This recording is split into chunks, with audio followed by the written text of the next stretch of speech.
तो hello friends, स्वागत है मेरे YouTube channel for easy class में। आज के क्लास में हम लोग पढ़ेंगे क्लास 12th फिजिक्स, जिसका चैप्टर नंबर 3 है विद्युत धारा।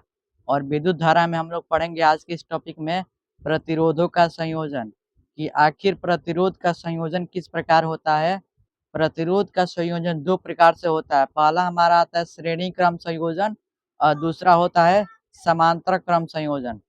तो मेनली आज के इस टॉपिक में हम लोग दोनों के बारे में जानेंगे कि श्रेणी क्रम संयोजन और समांतर क्रम संयोजन क्या होता है।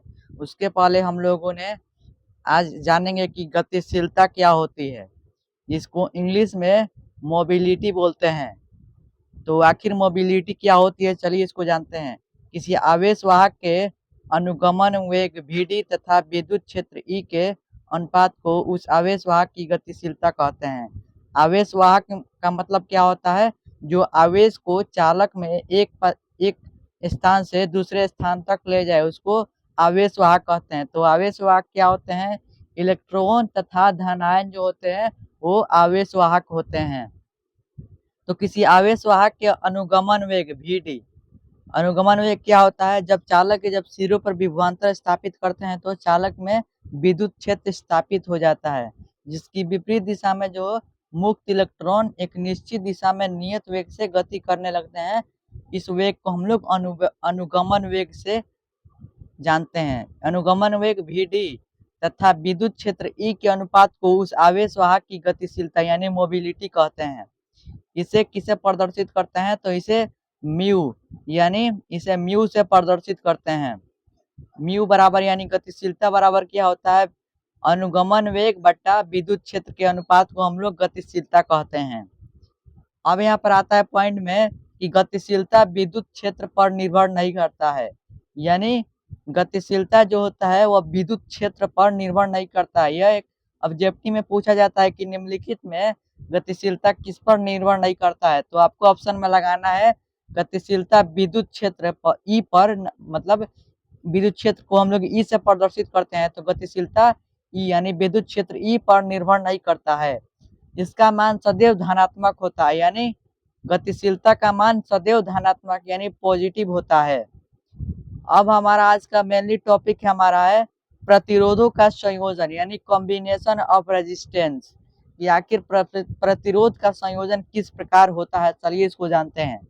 तो आखिर प्रतिरोध का संयोजन क्यों आवश्यक पड़ा, चलिए इसको आगे जानते हैं।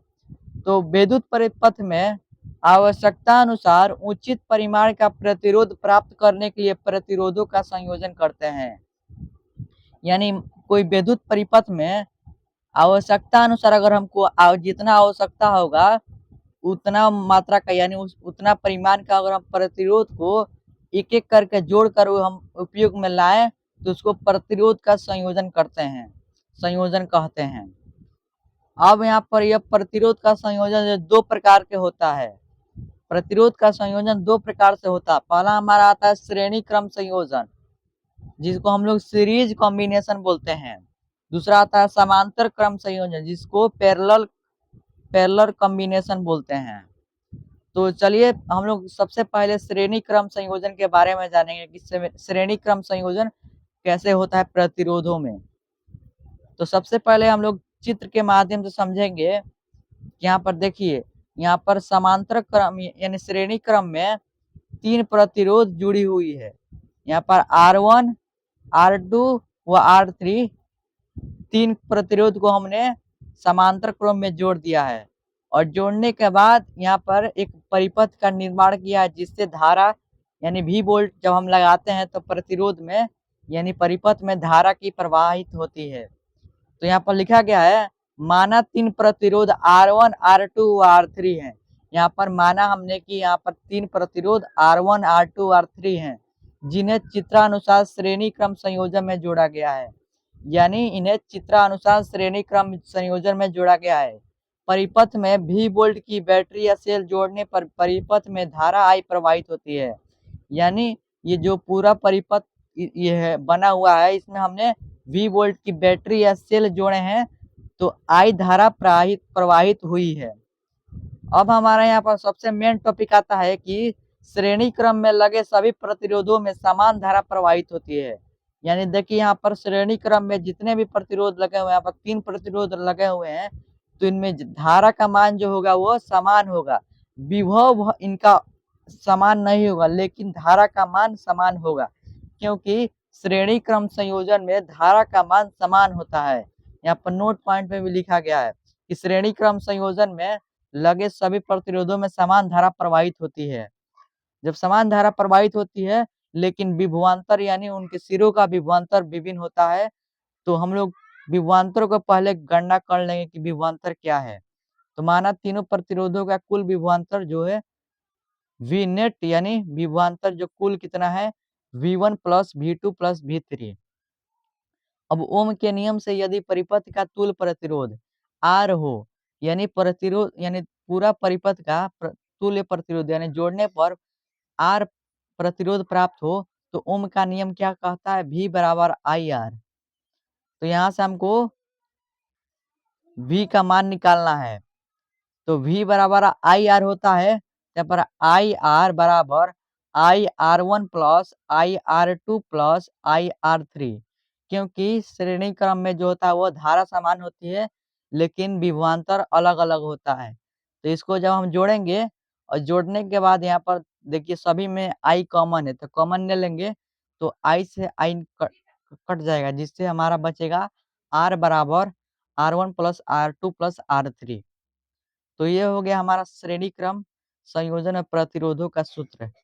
अब हमारा सेकेंड नंबर था समांतर क्रम संयोजन, जिसको इंग्लिश में पैरेलल कॉम्बिनेशन बोलते हैं।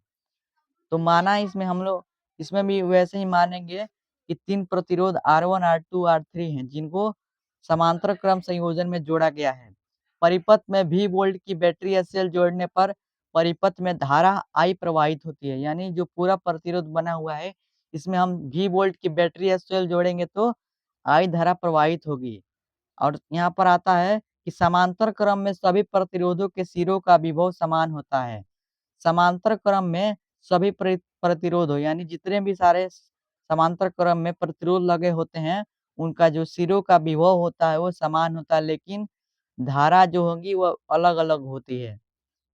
अब परिपथ में प्रवाहित कुल धारा, क्योंकि धारा जो है अलग अलग है, तो कितना है चलिए इसको जानते हैं।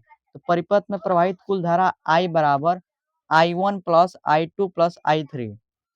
यदि परिपथ का तुल्य प्रतिरोध यानी पूरा प्रतिरोध परिपथ का R हो, तो ओम के नियम से I बराबर क्या होता है, V अपॉन में R।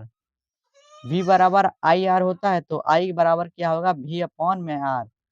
तो I बराबर V अपन R, और हम V अपन R बराबर V अपन R1 प्लस V अपन R2 प्लस V अपन R3 लेंगे। तो यहाँ पर सभी में V जो कॉमन है, कॉमन लेंगे तो पूरा कट जाएगा, बचा गया 1/R बराबर 1/R1 plus 1/R2 plus 1/R3।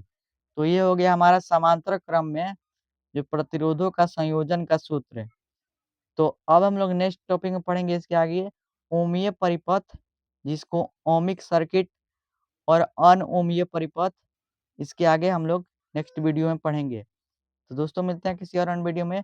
और आपको इससे संबंधित नोट्स या पीडीएफ चाहिए तो आप मेरे व्हाट्सएप ग्रुप में जरूर जुड़े, ताकि ये सभी नोट्स आपको बिल्कुल मिलते रहें।